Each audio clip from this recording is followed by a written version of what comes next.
The broadcast is now starting. All attendees are in listen-only mode. Welcome everybody. My name is Mark Hutchinson. I'll be your moderator for today. And I want to thank you all for joining us on today's webinar. It's much appreciated. So the webinar is entitled The New Rules of Employee Safety Engagement. BBS is not dead and we can prove it. Just to remind you, we're recording today's webinar and we'll be sending out a link concluding today's presentation. If you note that everyone's lines have been muted during the presentation, so if you have any questions or comments, you can enter them in the Q&A chat panel on the GoToWebinar control. At the end of the presentation, we'll go through these, ask you questions, and review your comments with the entire audience. So for those of you who perhaps are unaware of our company, DEKRA Organizational Reliability is a behavioral change consultancy and business partner to businesses working in high hazard industries such as oil and gas, chemical, transportation, manufacturing, pharmaceutical, to name but a few. Using care as a catalyst, we specialize in helping our clients to implement significant change and deliver operational excellence with safety at the core. Applying our knowledge and experience of organizational reliability and organizational safety, we enable our clients to deliver their business to plan without loss or harm to people, plant and productivity. We are a service unit of DEKRA SE, a global leader in safety since 1925 with over 40,000 employees in 50 countries. So today I'm happy to be joined by Daryl Wake. Daryl's our Middle East-based senior consultant from DEKRA Organizational Reliability, and he's worked for the company for 5.5 years. Daryl's a former non-commissioned officer in the Royal Australian Navy and a long-time health and safety professional. Daryl has improved safety for companies around the world in some of the most high-risk industries and challenging locations. He is a safety specialist with a proven ability to analyse operations and processes, pinpoint areas for improvement, and reconfigure and implement plans and projects that deliver positive results. He's also a sought-after speaker and trusted advisor in exposure reduction and prevention strategies, including behaviour-based safety. He holds an international certificate in occupational safety and health from the British Safety Council, 6 Sigma Yellow and Green Belt certifications, and is a former IIRSM UAE branch secretary. A native of Australia, he now lives in Dubai. And in a moment, I'll hand over you to Daryl for some initial insights. So thanks again for you all being here today and sharing our insights into this interesting topic.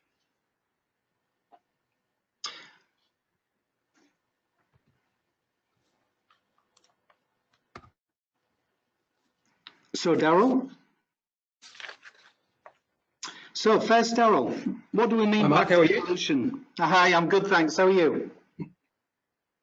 Yeah, very well, thanks. And it's great to have not big numbers. There's about not quite 20 people that have joined us, but I'd like to thank those along with Mark who's joined us.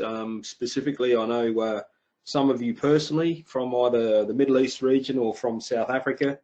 I know that there's some other folks from Nigeria and there's one from Australia as well. So we're reaching to all corners of the planet. So I'm really thrilled to share this information with you all here today. So I guess some of you, I'm sure, has seen some of this research in the past. The reason behind why we're actually sharing it at this point in time is because of late we've had a lot of debate, particularly with a lot of the clients that I have throughout the Middle East. And quite obviously the research that I'll go through in the moment, there's been an age-old debate where behavioural-based safety has really run its course. Now, if you go back in time, when behavioural-based safety sort of first came about in the late 1970s and early 1980s, it was initially referred to as behavioural science. Then as we progressed into the 1990s and with other research that the former DEKRA legacy company, BST, or Behavioural Science Technologies, that I know of a lot of you on the call actually have experienced that organisation before. It really became, the tool became a broader service for developing care for safety in the organisations that we were actually working with at the time. It then incorporated some best practices that we saw coming from business research, inclusive of studies into employee perception surveys, call them cultural diagnostics if you like, and further program evaluations research, particularly around safety management systems that companies were employing at the time. The result was not your typical behavioural-based safety process that BST, or now DEKRA, ended up with. Whereas a lot of organisations, what we saw was there was simply a simple checklist and quite a minimal piece of training, and that's what a lot of organisations were actually adopting. But from our process, our behavioural accident prevention process, or BAP, as quite a few of you know, and what we refer to as, it really became an organisational development and change tool. Given how useful this technology was, and for us pretty much implementing this with our client for many, many years, it was pretty much time for us, post those initial workplace safety studies that we did in the mid-1990s, it was time for us to do another review and also potentially modernising our approach to behavioural-based safety, or in fact our BAP technology as it was for many, many years. So it actually all started back in 2014. We started this internally with the direction of assembling a lot of our client data into sort of a warehouse, with the intention of us mining it for further information to assist us, further enhancing our approach and our technology. Coincidentally, as it happened, about the same time, a researcher, and it was really one researcher, from in the UK here, was the Cambridge University, the Judge Business School, saw our work in the field of behaviour-based safety sciences when he was working at one of our client sites, and we just happened to be there at the same time. So they had an interest in what we were doing and thought it looked like a truly sustainable tool for engaging employees in safety, performance, change, and they wanted to know a lot more about our technology and our approach with our clients. So we gave them absolutely free access. It was free for all to our data, absolutely no limitations. And all we wanted from the researcher in Cambridge University was pretty much, we wanted to know what we can learn from their research, even if it wasn't favourable. So they came to us. We didn't try to control it. We let the chips fall where they may. And what was also interesting, additionally, at sort of the same time, another survey also showed that, in particular from the United States, 4 out of 5 companies in the United States were using some form of behavioural-based safety system or process. On the downside, what the data actually showed us was there was far too many of these companies were falling short in addressing all of today's safety challenges. Conversely, if you look at fatality statistics from a lot of countries, including the UK, who had more fatalities last year. You know, the United States last year, they had more fatalities than in 2014. So, you know, when you think it, 4 out of every 5 organisations are using behavioural-based safety, and yet fatalities are not getting better. There's heaps of negative press out there on the market that, you know, we need to know if this whole journey was worth the investment from our perspective, and even that of the university in general. So what sort of data pool did we have, Daryl? Well, great question. Well, the first one, the easiest way to respond to that, Mark, is heaps, is tons. We had tons of data. And to be fair, with the shed that the researcher from Cambridge had, we didn't have a lot of time for scratching and digging into it. So it was great to get our hands on this additional resource in this researcher from the uni. So the data, as you can see on the screen there, we had came from nearly 360 client sites. We provided the researcher with, I mean, a lot, 3.6 million observation data sheets. We had injury data for more than 2,000 clients, but we had to find where all these data overlapped. So to get to the sample for the study, it actually ended up being 88 interrupted client sites for 1.3 million observations. what I would like to identify and convey is not all the data that we actually used in the study was specific to, I guess, our old mainstay BST focal region, which was the United States. We had clients as well in that sample come from around the globe, including in the Middle East. And so while there was no significant differences between what we found in the US and other regions, the sample was not well balanced enough or large enough to conclude that there were no differences throughout each of those regions that we looked at. Okay, that's interesting. So here's what we're really intended to talk about today.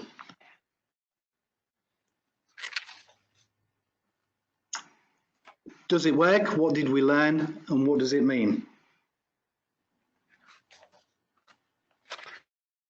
Okay, all right. So let's have a look at this then, Mark. So first of all, does the BAP technology or our behavioural-based safety approach, does it actually work?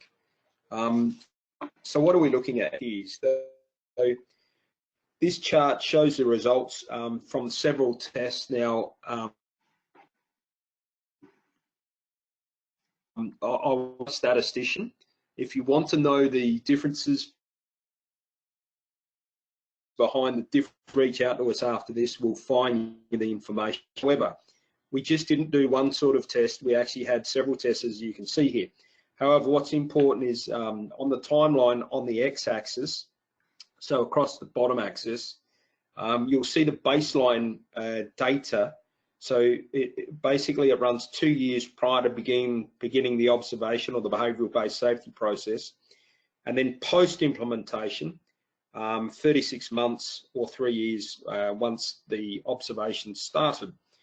So what you can clearly see is in the baseline period, the incident frequency rate was either flat, or in some instances it was actually trending slightly upwards. Then when you see following the intervention, there was a significant change in the results and in the trend. As I said, I'm not going to get into today, but the researchers actually tested this 10 different ways, including tests to make sure this was a not a false positive either. So it provided a very nice independent verification on the data that we had looking at injury frequency rates. Okay, so from my perspective, the results are great there, Daryl. So why would BBS be dead? Any thoughts about the results? Well, you know, the first point, I mean, I've got some other results to show you, but, you know, if any organisation is to get what we pretty much have known since the mid-1990s, and it's still valid today, well, at time of research, if any organisation that implements a behavioural-based safety process, such as our BAP, and if you went to the senior leaders and said, you're going to experience a 25% reduction through this technology within 12 months, I think that's a pretty safe bet. I think they'd be quite pleased with that. But yeah. So I absolutely concur, Mark. The other result speaks for the real power, and that's pretty much comes on this next slide here.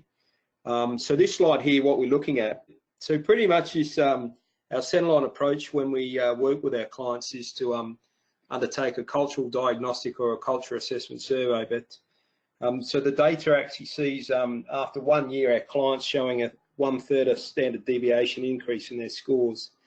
And then by year 6, they show a full 1 standard deviation increase. I know the data doesn't seem like much, but in reality, it's quite significant. So I think I was saying before I cut out that changing culture, I'll be the first one to say it is not an easy task. It takes time, and it takes everyone in the organisation seeing things completely through new lenses. But what is really exciting and confirms that we know something about how to create, as an organisation, how do we create sustainable change with our clients, specifically with our behavioural-based safety process. So Daryl, what do you think? Is it easy to achieve this kind of change in an organisation? Well, as I said before, Mark, it's never easy. But what the research actually told us with our behavioural-based safety technology, and it's is how to get the best change, and the easiest approach to that. So we'll speak about that in the next section here.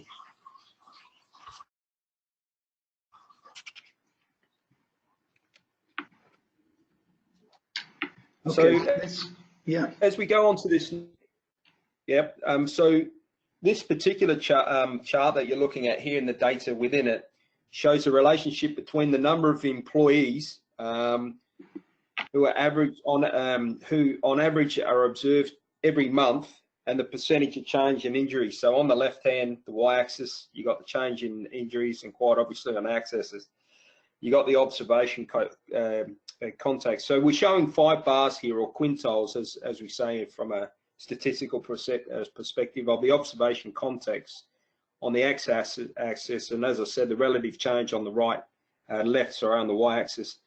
So it clearly shows that the amount of observations relates to results, positive results, to a point, but infinitely more is not better. So as you can see, the very right-hand side one, so those clients in the 5th quintile had more than 1 observation per employee per month. So you might wonder, why aren't we showing the X labels here? Well, we've always tried to limit our clients' focus on these numbers. Driving the numbers has undesirable consequences. So what we hear a lot, and perhaps, and this opened the eyes up for us as well. What we saw a lot, and probably we even were advocates of this before, we pretty much said, look, if you can get your contact rate, or the amount of observations per employee per month to 1, that's a good thing. Well, it could be a good thing, and the data suggests that, but any more than that, you're not getting any better results. So as it said, driving the numbers, if you go any more than that, has undesirable consequences. Okay, so Daryl, what have you seen when organisations step on the observations gas pedal? Several things that I've actually seen, or people within our organisation have experienced when working with our clients. So it actually does hurt the perceptions of the process to over-observe, or to force people into the process or into the observation process who are not comfortable doing that. That's mainly from an observer's point of view. So those people that are going out, observing employees or colleagues at work and giving them feedback. So it's really important, and what the data showed, highlighted to us, to get a contact rate that matches the resources with your overall safety objectives. Then the other part of it is quite obviously the buy-in as well.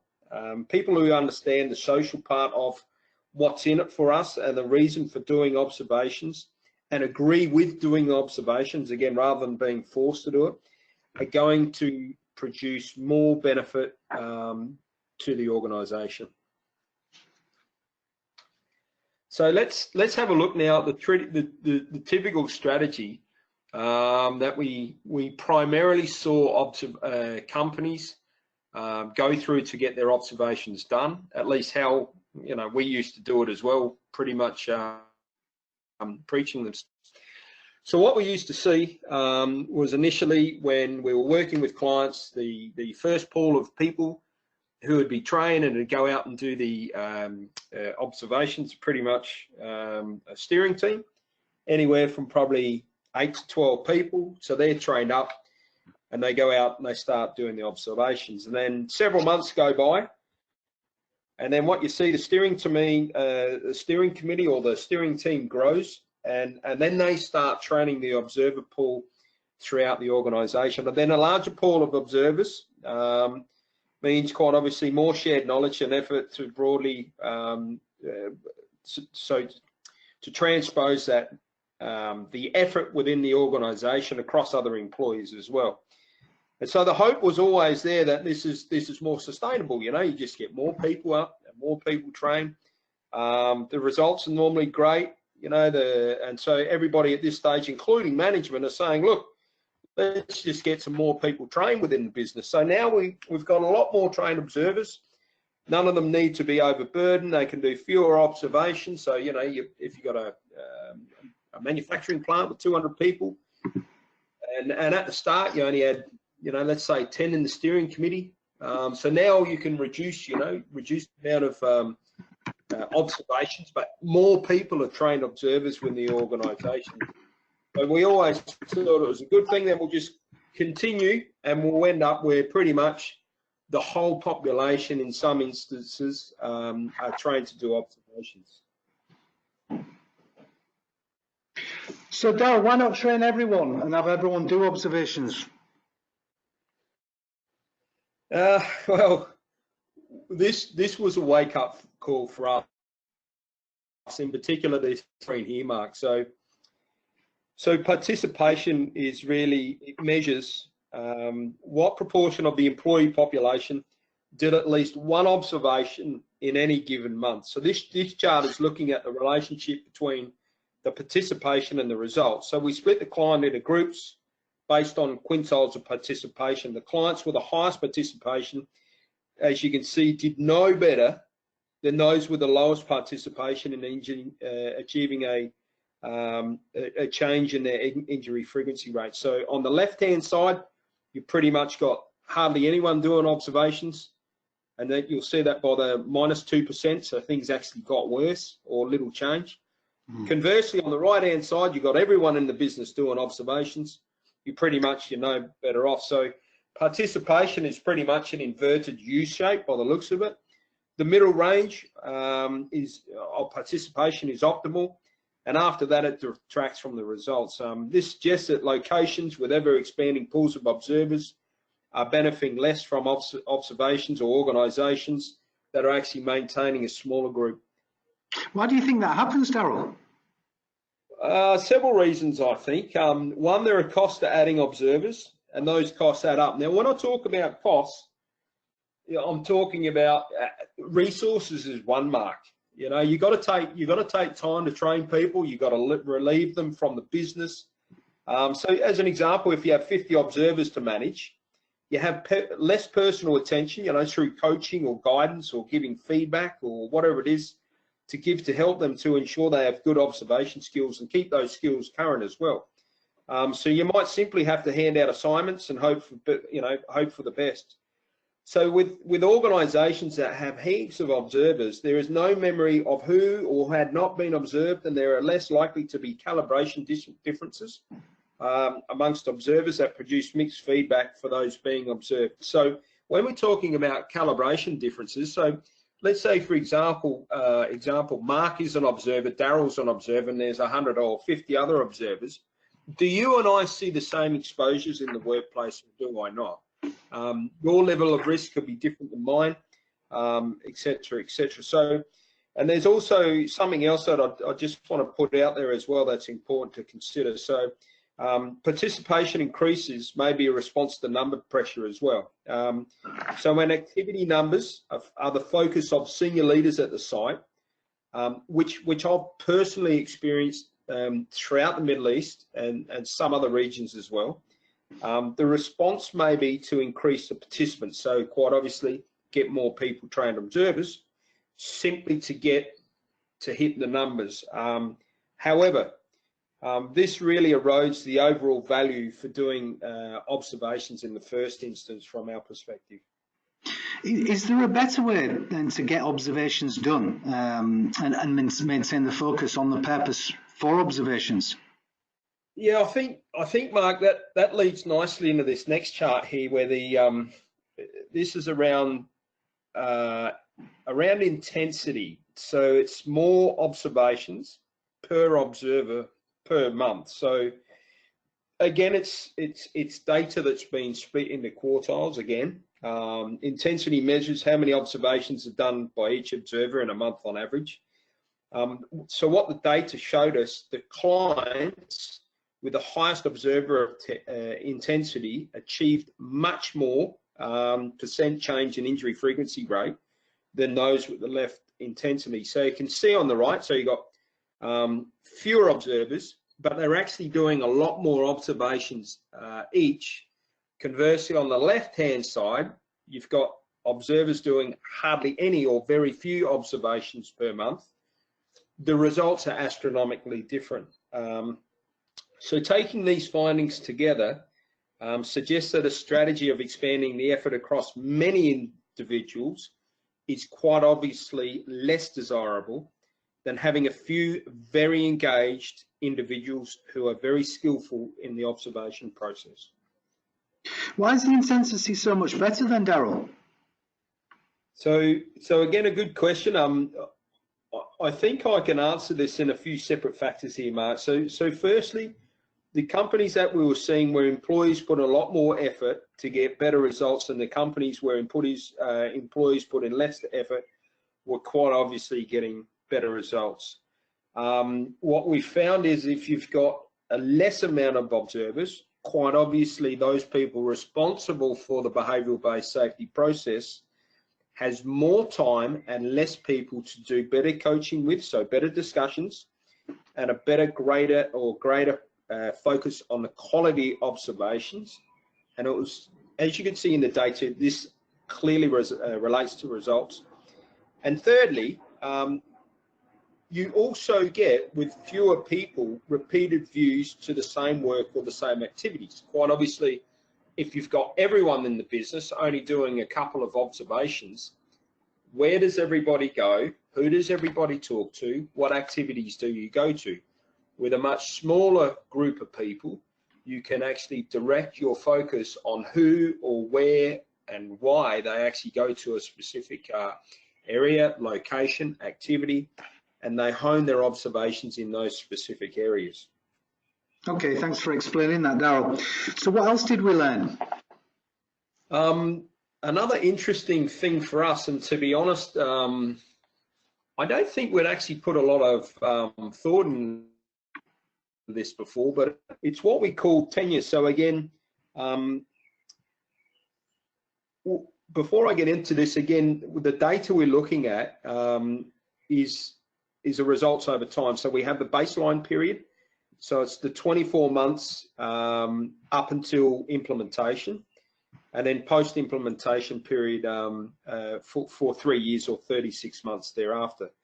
So the data is basically comparing results for clients with high tenure. Now tenure, I just want to be clear, where observers stayed the longest, and that's indicated by the top light green line where it says quite obviously high tenure. And to those with the low tenure, which is in the dark green, having lower number of incidents is pretty much is better. So with low tenure, pretty much it's saying you get much better results. In fact, it's actually nearly twice as better off. So far, it's a data around injury frequency rate. So not sticking around as an observer for a long time is a good thing. What we did find, and I'd like to highlight, is that tenure is not the same experience. So how many observations did the actual individuals do? The research from Cambridge actually found that experience did not actually differentiate. So therefore, it is likely that there's not a big learning curve from our perspective to doing observations, and the rotation is still fine. What does this mean to a BBS effort then? Well, I think again, Mark, similar to the last slide, it's a multi-fronted response there.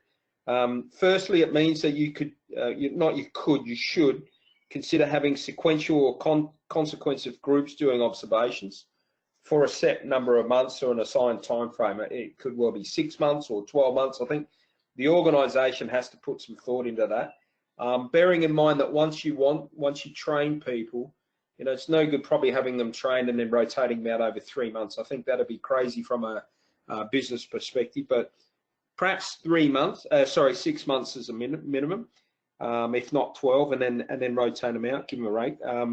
A change in performance can be achieved perhaps one group at a time continuously. It might be departments, it might be a shift, whatever it be. It does not need everyone to drive it at the same time or for all the time. So rotating the effort is a good thing, but reducing the effort, so the effort is the amount of observations, is not. So again, rotation is a good thing, but reducing the effort is not. And then lastly, our finding on tenure may not be applicable to every business performance improvement effort that there's a lot of other things that we do. But for behavioural-based safety, the research and the data that we've been provided with.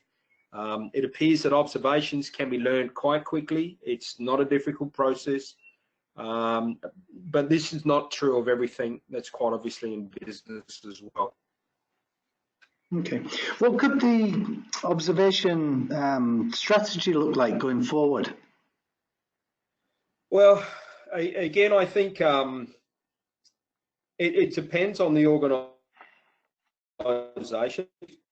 If you look at the rather than increasing observers infinitely, the best strategy we believe is that rotating a small group of observers. So focused observations was also a finding too. So if we have a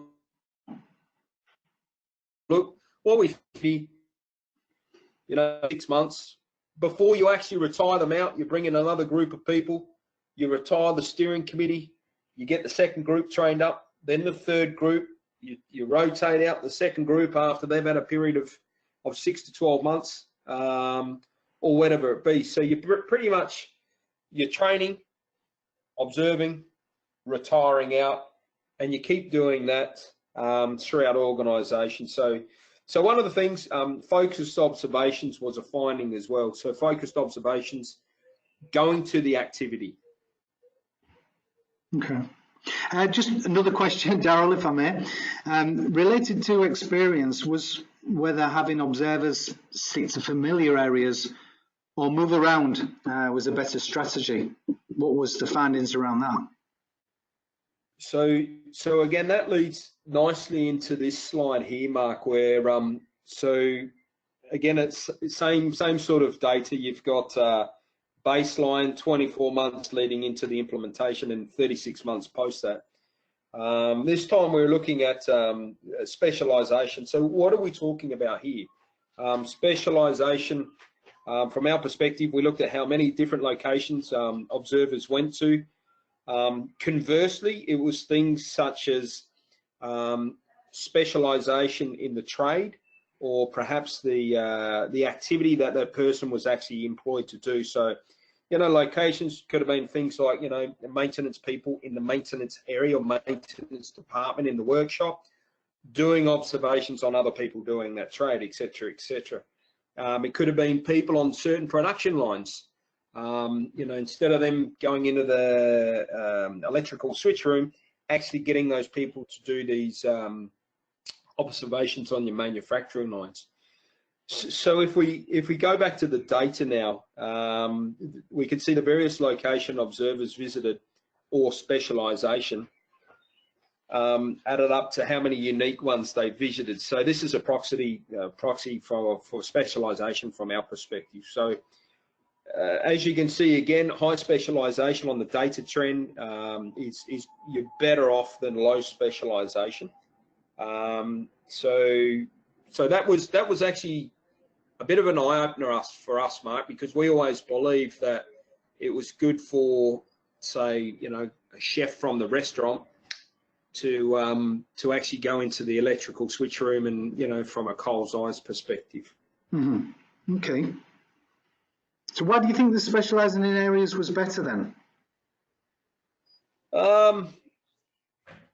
Again, I reckon on several fronts I could probably respond to that question. So I think, as I was saying before, Mark, observers are undertaking their observations in areas they know and they're familiar with. So that's one. Secondly, the company should and must know which jobs they want to have a focused observations on, such as those that are at high risk.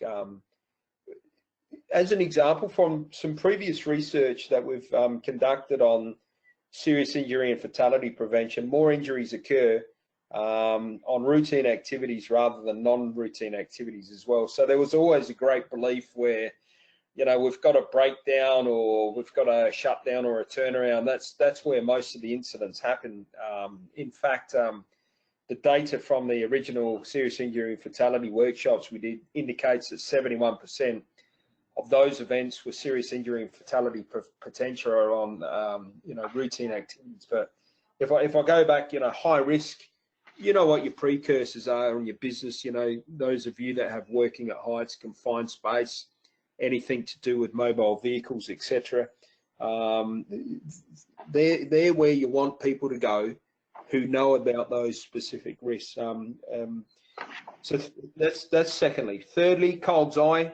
Again, I mentioned that before. So we had a question there of having observers come in from a cold's eye perspective to study risk. However, it clearly appears that it's definitely better to have observers to stick with areas or perhaps even tasks and exposures that they know about. And then perhaps lastly, we believe that it also improves the opportunity for repeating observations of the same issues by the same observer. So it's giving you another chance to make a difference in something that has not perhaps been identified before. So we've uncovered a lot of findings related to how to organise observations. But what about observation quality, Daryl? So I think that's where we've differentiated in the past, Mark, with our technology, behavioural technology and the others, because it has been around a checklist before and it's been around the numbers. So there's two specific, the next two slides I'd like to share with you from the research was around this, it's around quality. The first one being what we call the use of variable data sheet. Again, we're looking at the same dateline, 2 years leading up in the implementation to the right, 3 years post. We are viewing here differences in results related to the sheet variable. So what are we talking about when I mention sheet variables? So they're pieces of information that are noted on the observation data sheet that typically focuses on situational factors during the observation or for the observation. For example, it could be the weather, it could be the plant status, it could be the contracting organisation, whatever it be. So what the data was saying, the use of sheet variables by the organisation post the conversation or past the observation it's relating to better results. Okay. So, Daryl, why do you think that adding the situational information to observations, is important? Well, I just think, Mark, it gives the company much better insights into some of those specific pieces of information that a company can actually use to remove barriers and problems from the organisation. What I've seen personally, and I've used many different behavioural-based safety processes before, perhaps you might have a location, perhaps a name, and perhaps a date, and that's it. So, so we're of the belief that the more information that you can get, and then drill down into to remove problematic behavioural problems is actually a good thing.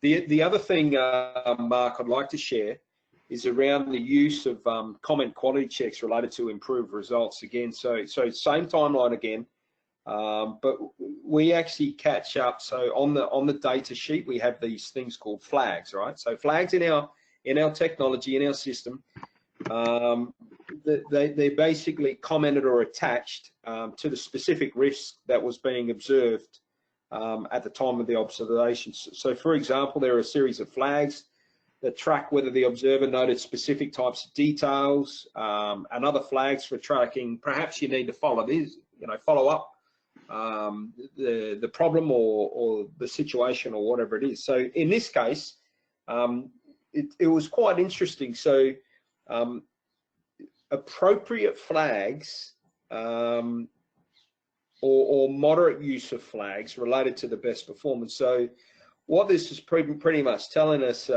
is that the same amount of rigor and effort was helpful, but don't go over the top and be extreme with the use of flags. What's the compromise here then? I think it's pretty much effort. To be fair, it's an area that's is something. It's something that we've flagged, and no pun intended there. But we pretty much want to look a bit more into the research and figure out what sort of use of flags is actually optimum here. So I know our team, specifically our team in the United States, is working on this at the moment. There'll be more to come, and perhaps we can invite some of the attendees later on to join us. Okay, thanks.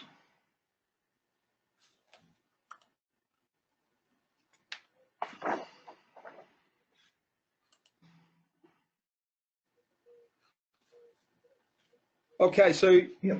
Mark, if you don't mind, Yep. pretty much that's most of the data that I wanted to share with our attendees during our webinar today. But so if I can, if you don't mind, Mark, I'll and those attendees, before we get on to the questions, I'd like to pretty much summarise our learnings from the research that we've done. So we've known for many years that our behavioural accident prevention process, or our BBS programs, was effective. But this research has pretty much validated everything that we knew, but just now with a lot more details, which is fantastic. So, our BAP system, the premise of it all is that it's a very effective and sustainable tool for keeping workers safe. That's pretty much the bottom line. It's not dead. It's just going to get better as we work on it, and we continue to use the information from this research, and I can probably share a bit of that in the questions in a moment. So we've learned that our behavioural-based safety process amplifies improvements in injury performance when you focus on just a few areas, and we've covered most of this. Number one, observations. They're coached. You have a strategy of focused observations, and you keep them to a minimum. What do I mean by that? So instead of having everyone do observations, and I know that some folks on the call at the moment are going to go, "Oh, Daryl, that's going to cause us a heap of grief," but the data clearly shows us if you keep that number lower, but big enough to have an impact, but small enough to keep highly functional and motivated, you'll get much, much better results. You want to get to a point where observers are highly effective in not only the observation, but in the conversations they have and the quality of the data that they collect and gather. Rotation of a pool of observers to keep them refreshed, energized, motivated, and encouraged to give us good results. We should also focus on specialization. So that again is getting your observers in the areas where they know the job, they know the activities, and most importantly, they know the exposures, specifically those that have risk for serious injury and fatality. You want to ensure that you have high quality details on your data sheet or through the observation process. You collect them and analyze them, and perhaps do it as quickly and swiftly as you can. So to wrap it all up, going forward, and there's information, perhaps we can even have some questions in a moment, but our vision is to focus on exposure-based safety, but it's basically looking at a small team who rotate, they specialize, they're pretty much firefighters who are small enough that we can adequately support, coach, mentor, and keep them in the process, effective in removing exposure, continuing to reduce injury frequency rates, and bringing about culture change improvements, where you have a company that truly is engaged and everyone in the business feels cared for. Okay, thanks, Daryl, for that summary. I think it's clear that we've learned a lot from this research, and we still have a lot more to learn with further analysis to come. We do have some questions from attendees, so we'll move on to them in a moment. So if there's any of you out there that want to propose any more questions, then please don't hesitate, write them in the questions box on the go-to panel. And whilst you're doing that, we've got a couple of questions in, Daryl. So if you're ready for those, I'll read these out. Yep. Okay, so first question, Intensity per observer can also be driven by departmental targets. Therefore, should their observations only be valid if they are good quality observations? Intensity can be driven by the department. And what was the second bit, by? Sorry? Just read that again. Intensity per observer can also be driven by departmental targets. Therefore, should their observations only be valid if they are good quality observations? Yeah. Look, I think at the end of the day, your tolerance has got to be around the quality. Like if the leaders in the department are looking at a number over the quality, the data clearly says you're looking at the wrong things. It should be less numbers and higher quality, and probably higher quality of the conversations that are taking in place. The other question would be, at the end of the day, is how much are you doing with the data? So if you're not doing too much with your data, you've got a heap of observations, they're low quality, and you're doing nothing with removing, barriers or problems from your organisation or even your department. The first thing I'd be saying is, how much effort are you putting into your process with little return? So I'll be challenging the department heads, the department managers to say, look, let's focus something like, and we're not. It depends on how many people you have as well. It might be 10% of your organisation. So if you've got 100 people at your site, perhaps add for 10.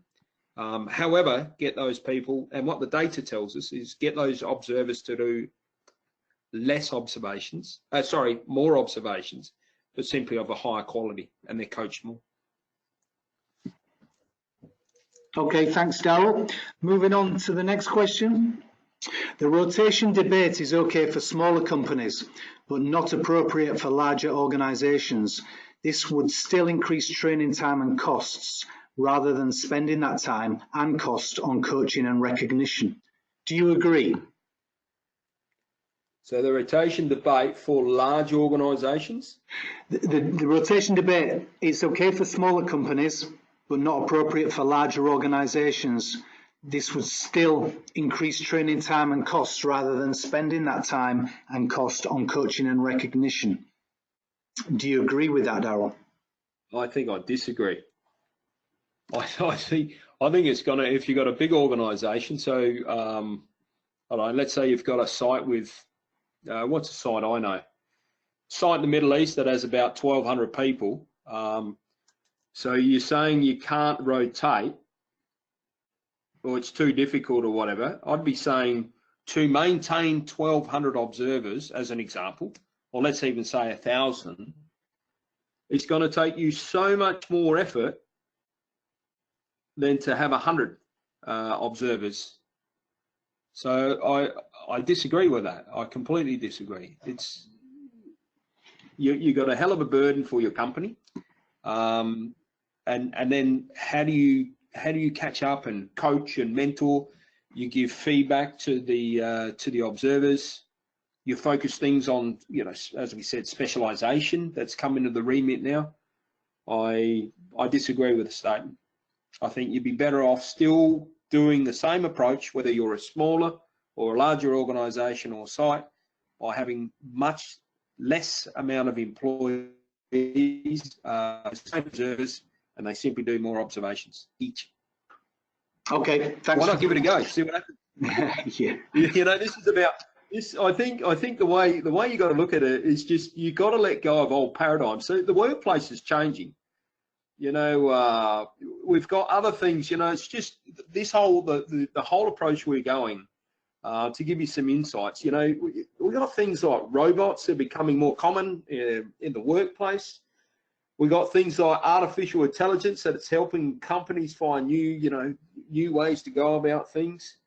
Even us, like we're looking at just real-time information on the observations, and I think having, look at things like that. We've got to let go of old things as well.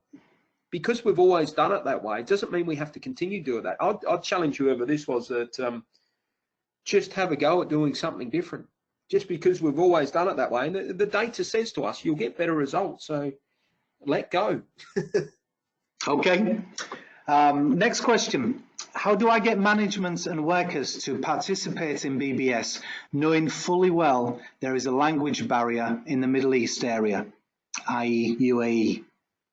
Yeah. This is a big challenge.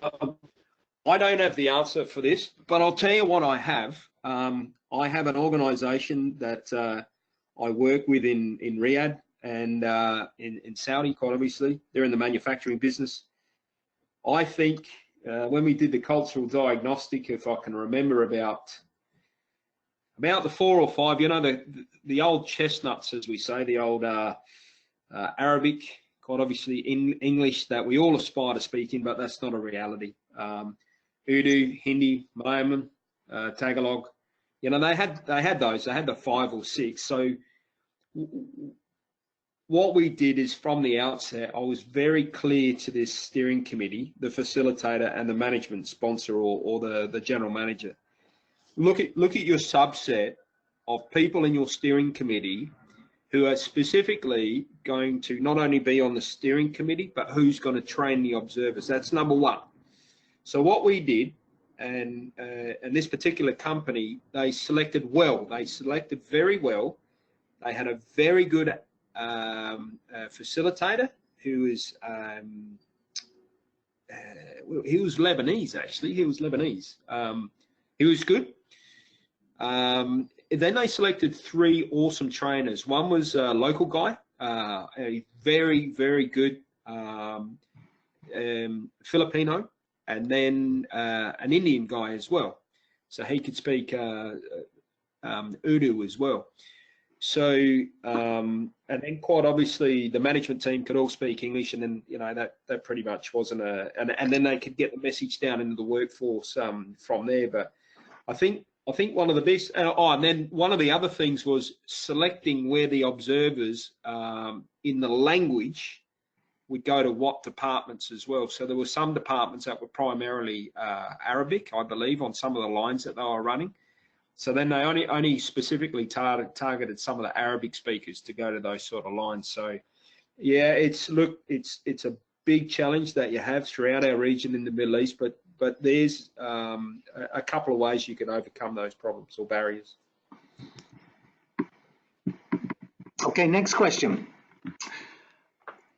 What is the best way to identify best BBS, and is it advisable to attach some form of incentive programs? So identify best BBS, is that right? Yes, and would you attach some form of incentive to it? Yeah. Well, how do you identify best practice in behavioural-based safety? I just showed you that ours is best. Don't go elsewhere. No, look, I think there's several things that you have to do when you go out. Here's a lesson learned from a company I'm currently working with just on leadership development in Saudi Arabia.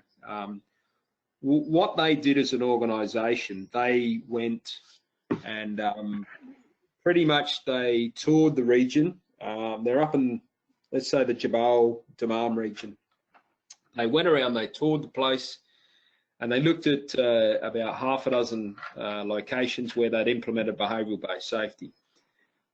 What they thought they would do is pretty much rob a bit of what they thought were the best. Now you've got to bear in mind, it's some companies have, like our technology, it has intellectual property, so you need to be very mindful of that. But anyway, that's another thing.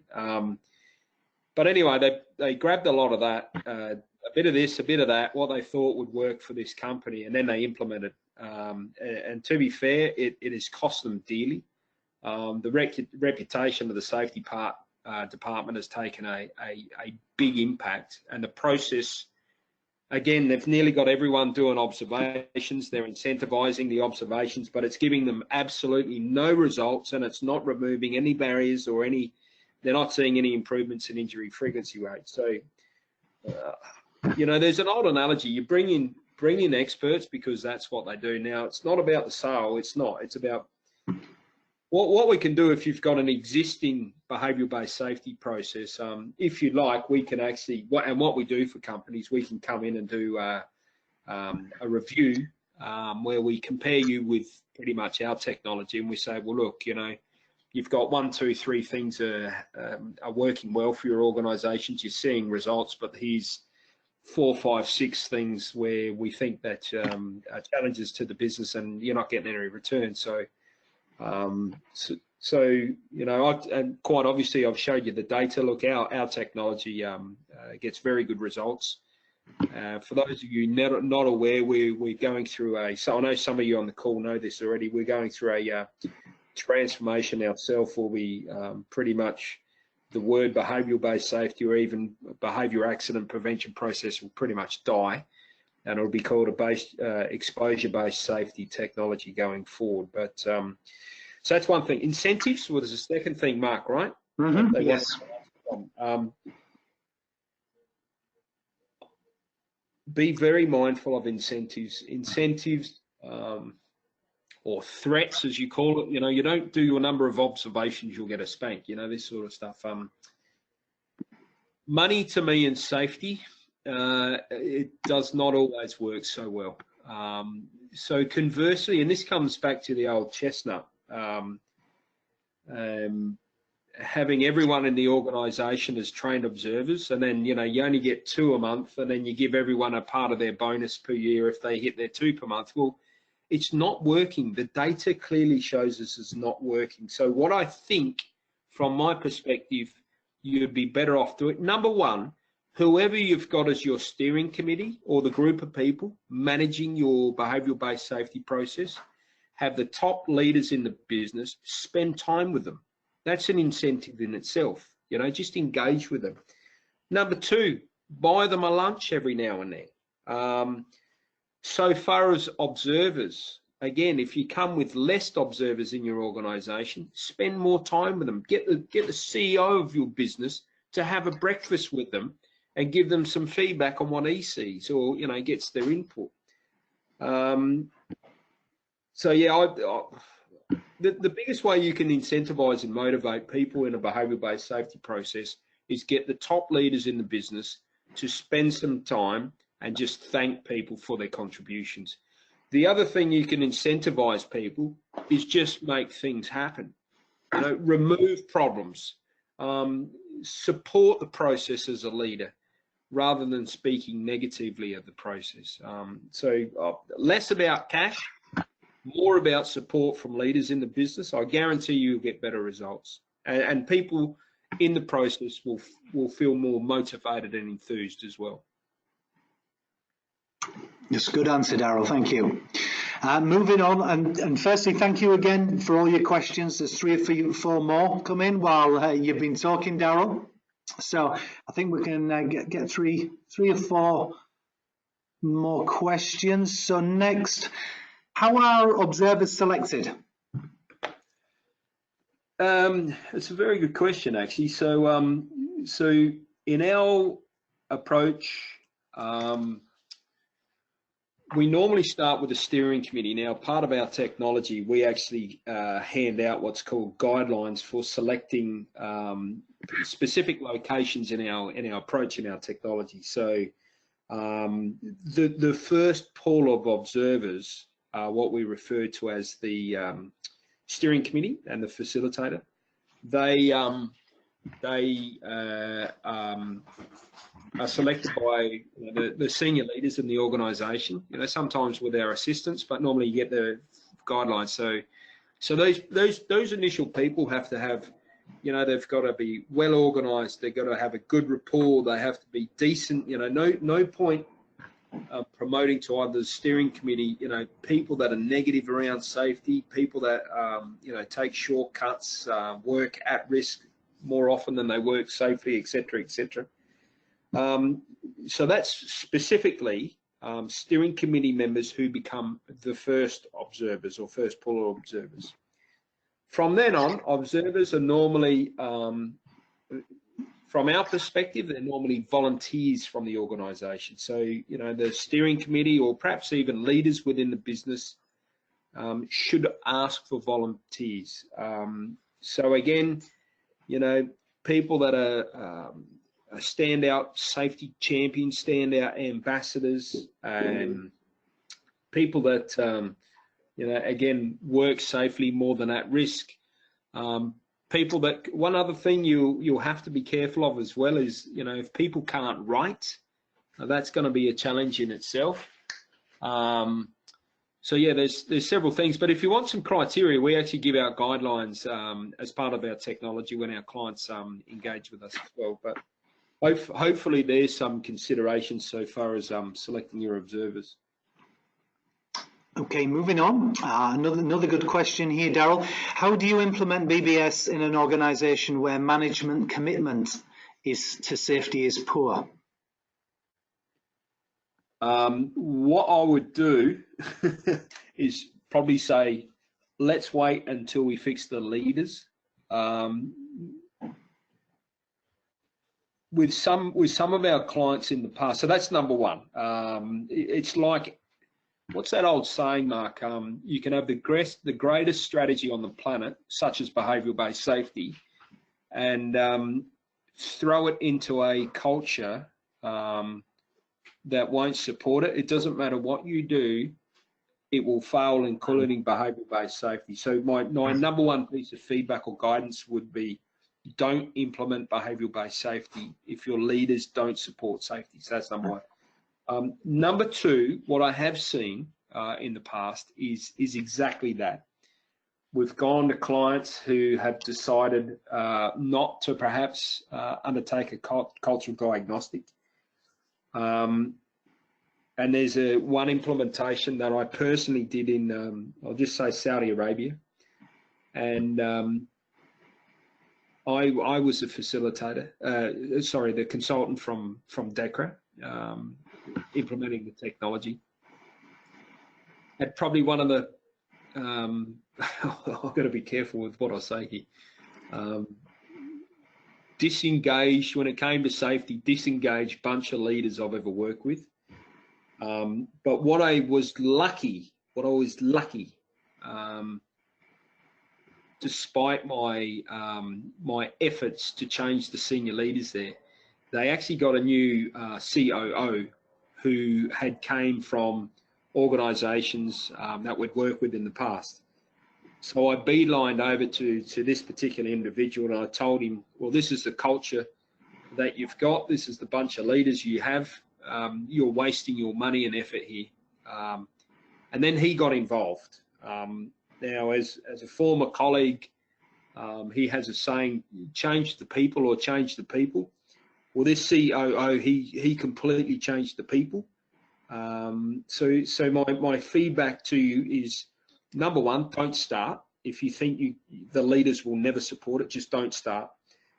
Secondly, change the leaders, you know, and get the most senior leader to be completely supportive of this at all times. Otherwise, it will not work.